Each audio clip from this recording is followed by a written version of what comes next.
नमस्ते, सलाम, जय हिंद। आप देख रहे हैं विख्यात कंपटीशन और मैं आपका दोस्त निखिल आपका बहुत स्वागत करता हूं। चलिए देखते हैं परसेंटेज की सीरीज में आज कुछ नए क्वेश्चंस। और पिछली कुछ क्लासेस लेट होने के लिए मैं आपसे माफ़ी मांगता हूं। कुछ इमरजेंसी के कारण मैं क्लास नहीं ले पाया, बट आगे से मैं क्लास कंटिन्यू रखूँगा। ओके, तो अगर मैं देखना चाहूँ आज क्वेश्चंस थोड़े से ऐसे हैं कि जो ट्रिकी भी हैं, बच्चों को समझ में नहीं आते और एग्जाम में बहुत ज़्यादा पूछे गए। तो चलिए इनको बेसिक कॉन्सेप्ट से देखते हैं कि इनको इजीली कैसे किया जा सकता है। तो बढ़ते हैं पहले क्वेश्चन की तरफ। पहला क्वेश्चन हमसे क्या कहना चाह रहा है, the price of a sugar is reduce by 20%। Due to this a family purchase 20 kg more sugar for ₹400। Find original consumption, original price, current consumption and current price. मैं बोलना चाहूंगा ये एक क्वेश्चन के अंदर 4 पार्ट है। आजकल एक नया पैटर्न चल रहा है कि एक क्वेश्चन दिए जाते हैं, उस पर 4 पार्ट्स पूछे जाते हैं। तो इस क्वेश्चन को हम देखते हैं कि इसको कैसे इजीली किया जा सकता है। मैंने पिछली क्लास में आपको बताया था कि कुछ टाइप्स के क्वेश्चन के लिए क्या किया जाता है। ये थोड़ा मैं उसी कॉन्सेप्ट से करने की कोशिश करता हूँ। क्या बोलना चाह रहा है, एक शक्कर का प्राइस 20% गिर गया, जिसकी वजह से एक फैमिली 20 kg ज्यादा शुगर खरीद सकती है 400 रुपए के अंदर। तो आपसे पूछा है ओरिजिनल कंजम्पशन। मैंने मान लिया शुरुआत में, मैंने कहा था किसी का प्राइस मान लेते 100 था, परसेंटेज का सवाल है, 100 पे ले लीजिए शुगर वगैरह को, उससे क्या होता है कैलकुलेशन ईजी होती है और कुछ नहीं। उसने कहा इसका प्राइस 20% गिर गया, 100 का 20% होता कितना है 20। तो आप बोलेंगे अब प्राइस कितना हो गया 80 रुपये। अब प्राइस है 80 रुपये। एक बात बताइए, तो कितना प्राइस कम किया हमने, 20 रुपये कम किया, कितने पे 80 पे। मेरे को एक बात बताओ, जितना अमाउंट होगा उतना ही तो आपकी खरीदी होगी, सीधी सी बात है। तो खरीदी का रेशो हो गया 1:4। मैं कह सकता हूँ this is my original consumption. मैं पहले जितना खरीद रहा था, अब आप मुझे कितना ज्यादा दे रहे हैं, इस पे एक ज्यादा कंजम्पशन मिल रहा है और बोल रहा है कि पैसे गिरने के कारण आप 20 किलो ज्यादा खरीद पा रहे हो। तो एक पे आप कितना ज्यादा खरीद पा रहे हो 20 किलो। तो मतलब आप पहले कितने खरीदते थे, 40 × 20 मतलब 80 kg। यह आपका पहले का कंजम्पशन है। और मैं आपसे पूछूं करंट कंजम्पशन कितना है, बोल रहा है 4 पहले ले रहे हो, 1 बढ़ गया, तो आप अभी 5 यूनिट ले रहे हो। मतलब अगर मैं कहना चाहूँ 5 यूनिट कितना हो जाएगा 80 ये और 20 kg एक्स्ट्रा ले रहे हो, मतलब 100 kg शक्कर आप अब खरीद पा रहे हो। एक बात बताइए, आपसे अगर मैं कहना चाहूँ कि किसी चीज़ में हम नंबर ऑफ क्वांटिटीज़ कैसे निकालते हैं कि आपने कितना पैसा खर्च किया और 1 किलो का प्राइस कितना है, मतलब प्राइस पर केजी। तो बोलना चाह रहा था कि 400, अगर मैं आपसे पूछूं पहले सवाल का कंजम्पशन, ओरिजिनल कंजम्पशन कितना था फैमिली का, तो मैंने क्या कहा 4 वॉज द ओरिजिनल कंजम्पशन। क्यों, रेशो में जो डिनोमिनेटर होता है वो एक्चुअल क्वांटिटी को बताता है। प्राइस 20 से गिरा ना, तो मतलब 80 प्राइस गिर गया, 20 बढ़ गया। तो मैंने कहा ठीक है भाई, कंजम्पशन 4 यूनिट पे था, तो मतलब ओरिजिनल कंजम्पशन कितना था 80 kg। मतलब पहले ये 80 kg शक्कर खरीदता था। जब प्राइस कम हुआ तो उसका करंट कंजम्पशन कितना हो गया 4 से 5, मतलब 80 में 20 किलो बढ़ गया। क्यों, 80 खरीद रहा था, 20 kg अब एक्स्ट्रा खरीद सकता है, तो कितने kg शक्कर खरीद रहा है 100 kg। ओके, अब आपसे कहना चाह रहा है ओरिजिनल प्राइस बताओ। तो एक बात बताइए, ओरिजिनल प्राइस मतलब क्या, 400 रुपए थे उसके पास शक्कर खरीदने के लिए, 1 किलो का प्राइस मैंने मान लिया कितना, मैंने मान लिया 80 रुपये पर केजी। 8 से ये कटा, तो मतलब अगर मैं कहना चाहूँ 80 किलो उसने खरीदी है शक्कर 400 रुपये में, और डिवाइड कर दोगे तो आएगा 5 रुपीज़ पर केजी। मतलब पहले शक्कर कितने की मिल रही थी, पहले शक्कर मिल रही थी 5 रुपये पर किलो के हिसाब से। अब क्या हो गया, अब आप बोल रहे हो कि उसी 400 रुपये में अब मैं कितनी शक्कर खरीद रहा हूँ, 100 किलो शक्कर खरीद रहा हूँ, तो कितने की हो गई, तो आप बोलोगे 4 रुपये पर केजी। आई होप ये क्वेश्चन आपको समझ में आ गया होगा। तो 4 रुपये केजी पर KG is the new price, 5 rupees per KG was the previous price, original consumption was 80 kg and final consumption was 100 kg। I hope ये क्वेश्चन आपको समझ में आया होगा। चलिए बढ़ते हैं आगे की ओर। इसके लिए मैं आपको थोड़ा सा कॉन्सेप्ट देना चाहूँगा। कॉन्सेप्ट देने का मतलब क्या है, आप नंबर ऑफ क्वांटिटीज कैसे निकालते हैं। मान लीजिए एक चॉकलेट है जो 2 रुपए की आती है, मैंने आपको 100 रुपए दिए, आप कितनी चॉकलेट लेंगे, आप बोलेंगे 100 रुपए हैं, एक चॉकलेट का प्राइस 2 रुपए, तो नंबर ऑफ क्वांटिटी आ जाएंगी 50 चॉकलेट। तो ये तो समझने वाली चीज़ थी। अब जरा क्वेश्चन को आप खुद सोचिए, क्वेश्चन आपसे क्या कहना चाह रहा है, a reduction of ₹2 per kg enables a man to purchase 4 kg more sugar for ₹16। मतलब एक आदमी है जिसके पास 16 रुपए हैं, जिससे वह शक्कर खरीदने के लिए जाता है। अगर उस शक्कर का प्राइस में हम 2 रुपए घटा दें हर किलोग्राम पे, तो एक पर्सन है, वो पर्सन जो है वो 4 किलो ज्यादा शक्कर खरीद सकता है। तो बताइए कि उस शक्कर का ओरिजिनल प्राइस क्या था। देखिए इस क्वेश्चन को करने का तरीका क्या है, मैंने आपको अभी बताया। मान लीजिए उस शक्कर का प्राइस था x रुपए पर केजी, x रुपए पर केजी।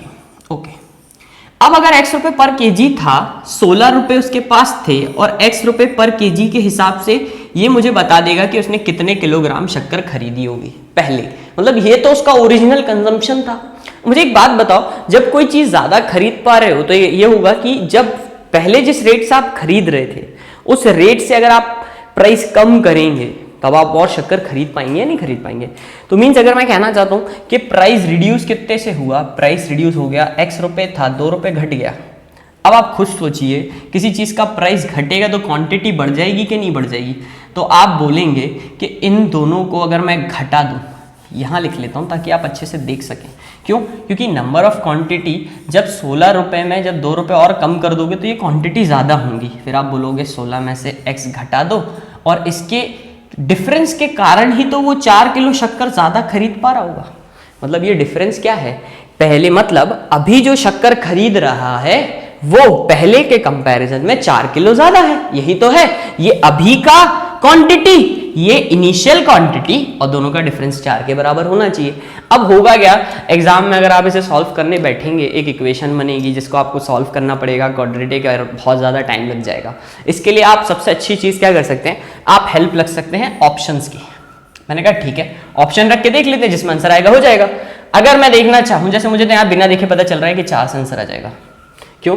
आप 4 रख के देखिए, 4 आपने रखा, 4 - 2 मतलब बचेगा 16/2, मतलब ये आ जाएगा 8, और 4 - 4, और 8 में से 4 गए तो 4 आंसर आता है। तो 4 is the very right answer.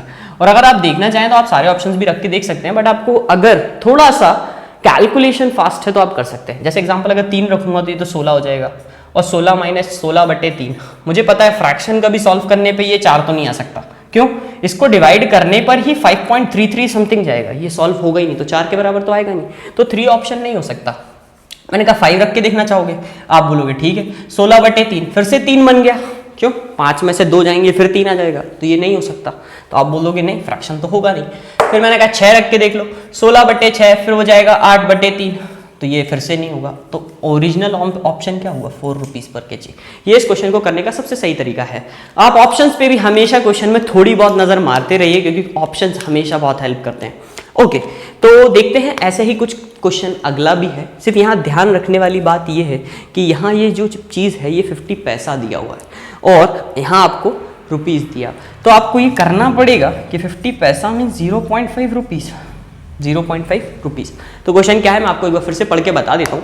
A reduction of 50 पैसा per dozen in the price of eggs, a person buy 1 dozen more eggs for ₹66. Find the original price. Okay, एक पर्सन के 50 पैसे पर डजन पे घटने के कारण वो एक डजन अंडे ज्यादा ले सकता है फॉर ₹66। मैंने कहा ठीक है, मान लीजिए शुरुआत में वो x रुपए पर एग के हिसाब से खरीद रहा था, तो अगर वो 16 को x से डिवाइड कर देगा तो ये पता चलेगा कि हमें ओरिजिनली पहले वो कितने अंडे दे रहा था। अब हुआ क्या बेटा कि इस प्राइस में 2 रुपए का घटाव आ गया, 2 रुपए कम हो गए। तो आप बोल दोगे 16 तो नहीं है बेटा, 66 था, सॉरी। अब 66 रुपए तो आपके पास सेम ही है। फिर उसने बोला कि इसमें 0.5 पैसा गिर गया, तो आपने 0.5 घटा दिया। इन दोनों का डिफरेंस में वो कितने अंडे ज़्यादा खरीद पा रहा है, 12। अब आपसे वही क्वेश्चन फिर से बन गया, ऑप्शन देख लीजिए और लगा दीजिए। मैंने कहा ठीक है, ऑप्शन लगाने का खेल मैं शुरू करता हूँ, आप देखिए आपको समझ में आएगा। ओके, मैंने कहा 5 रुपये रख के देखते हैं। 5 रुपये रखा तो 66, 5 में से 2.5 गया, 5 में से जैसे ही 66 में से अगर मैं देखना चाहूँ कि इसको करा कैसे जाएगा, एक मिनट रुकिए, मैं ज़रा सा बोर्ड साफ कर लेता हूँ ताकि आपको थोड़ा सा क्लैरिटी मिले। ओके, तो अगर मैंने देखा कि इसको मैं थोड़ा सा ऊपर लिखने चला गया था, इसलिए तो अगर मैं इसको कंटिन्यू करूँ आगे तो 66 upon x minus 0.5 minus 66 upon x क्या है, मैंने आपको अभी बताया। एक बार फिर से आप सुन लीजिए कि मान लीजिए 10 रुपये हैं और कोई चीज़ 2 रुपये पर क्वांटिटी के हिसाब से है, तो होता क्या है, मैंने आपसे कहा मान लीजिए मेरे को 2 रुपये 100 लोगों को देना है, तो आप तुरंत कहते हो 2 रुपये 100 लोगों को देना है तो 200 रुपये। मगर मैं उल्टा बोलूं कि 200 रुपये देने हैं और 2 रुपये हर इंसान को देने हैं, तो 100 के बराबर आएगा या नहीं आएगा। मतलब मुझे क्या समझ में आ गया कि मतलब अगर टोटल प्राइस को किसी सिंगल क्वांटिटी के प्राइस से डिवाइड करूं तो मुझे नंबर ऑफ क्वांटिटी मिलती है। मैंने कहा ठीक है, ओके। तो इसी तरह ये कहना चाह रहा था कि 66 रुपये में कुछ अंडे आते हैं, वो नहीं बताया। मैंने कहा चलो अंडे का प्राइस मान लेता हूँ x रुपये कुछ होगा, 66 में से x डिवाइड करोगे तो ये मुझे क्या देगा, शुरुआत में कितने अंडे उसको मिलते थे। फिर उसने कहा पैसे कम हो जाए। आप खुद बताइए, जब पैसे का अमाउंट पर केजी घट जाएगा तो अंडे ज़्यादा मिलेंगे या नहीं मिलेंगे। फॉर एग्जांपल पहले अंडा 4 रुपये का आ रहा था, अब अंडा 2 रुपये का आएगा। पहले 4 में 1 अंडा आ रहा था, अब 2 रुपये में 2 अंडे, मतलब 2 रुपये के हिसाब से 2 अंडे आएंगे। ओके, तो भाई मेरे को ये चीज़ समझ में आ गई कि ये चीज़ बड़ी होगी और ये छोटी होगी। मैंने कहा ठीक है, आप इसे चाहो तो डायरेक्ट भी सॉल्व कर सकते, क्वाड्रेटिक इक्वेशन बनेगी, उससे इतना ज़्यादा कोई लंबा तो नहीं जाता, बट हमें थोड़ा सा स्मार्ट वर्क करना है, थोड़ा सा, कि हमारा काम आसान हो। मैंने कहा ठीक है, अब देखते ज़रा इसको सॉल्व कैसे करेंगे। मैंने कहा 66 में अगर x की जगह 5 रुपये रखता हूँ तो बचेगा 66 बटे 4.5 और ये हो जाएगा 66 बटे 5। ठीक है, तो मैंने कहा इसको सॉल्व करते हैं, देखते हैं कि क्या बनता है, या फिर अगर आप इसे चाहिए चलिए इसे डायरेक्ट सॉल्व करके देखते हैं। मैं थोड़ा सा और कैलकुलेशन करके दिखाई देता हूँ कि आंसर सेम आते हैं। Minus 0.5 upon 1/x is equals to 12। आप बोल देंगे इसको सॉल्व करेंगे तो x minus x plus 0.5 upon x into x minus 0.5 is equals to 12 upon 66। तो आप बोल देंगे ये हो जाएगा कितना, 2, ये हो जाएगा 2 6, या फिर मैं 6 से काट देता हूँ, 6 2 12 और 6 11 66। x से x कट जाएगा, आपका आंसर आ जाएगा 0.5 upon x into x minus 0.5 और आंसर आएगा 2 अपॉन 11। इसको अगर मल्टीप्लाई करूँगा तो 5.5/2 और x इंटू एक्स माइनस 0.5। ठीक है, अगर मैं इसको इंटू कर देता हूँ तो क्या बन जाएगा, x square 2x square 1 is equals to 5.5। Okay, मतलब 2x square minus x. Okay, तो मैं इसको आगे और सॉल्व कर देता हूँ तो आ जाएगा 2x square minus x minus 5.5 is equals to 0। देख लीजिए कितना लंबा चला गया है। अब आप चाहें तो ऑप्शन उठा के रख दीजिए तो भी आपका आंसर आ जाएगा। मैंने कहा ठीक है, 5 रुपये के हिसाब से अगर मैं इसमें रखने बैठता हूँ तो 5 का स्क्वायर 25, 25 का इंटू 2 से करेंगे तो 50 माइनस 5 माइनस 5.5। आप खुद देखते हैं कि ये कहीं से भी नहीं आ सकता, ये तो नहीं ही होगा कि ये नहीं होगा। ओके, आई होप ये चीज़ आपको समझ में आ रही होगी। बाकी आप कैलकुलेशन ट्राई करिएगा, इसका आंसर आपको इतना तो आप कर ही लेंगे। मैंने आपको सिर्फ अप्रोच बताई है। आई होप आपको आज का लेक्चर समझ में आया और अगला लेक्चर देखते रहिए विख्यात कंपटीशन पर। हम जल्द ही मिलते हैं अगले लेक्चर में।